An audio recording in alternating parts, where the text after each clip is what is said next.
Pasukan Pertahanan Israel atau IDF dilaporkan memperluas zona militer tertutup di wilayah selatan negara itu.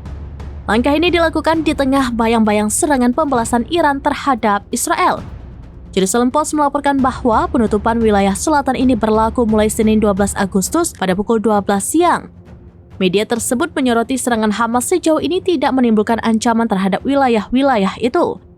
Mengingat tembakan roket Hamas sangat kecil dengan semburan kecil hanya berdampak pada komunitas perbatasan Gaza. Jerusalem Post meyakini bahwa arahan khusus ini muncul setelah sebuah kelompok besar ingin menggelar doa bersama dalam peringatan Tisha B'Av di sepanjang perbatasan. Sumber-sumber IDF mengatakan bahwa sekitar 700 hingga 1.500 orang diperkirakan akan hadir. Namun IDF melarang kelompok tersebut dengan menutup sejumlah area. IDF meminta mereka berdoa di tempat aman dari segi pertahanan udara dan tidak menghalangi manuver pasukan militer. Sebelumnya Iran diprediksi akan menyerang Israel di hari Tisha B'Av. Informasi itu diperoleh dari sumber intelijen barat kepada Sky News Arabia pada Sabtu 3 Agustus. Mereka memiliki bukti Iran berencana menyerang Israel pada tanggal tersebut yang bertepatan dengan perayaan Tisha B'Av.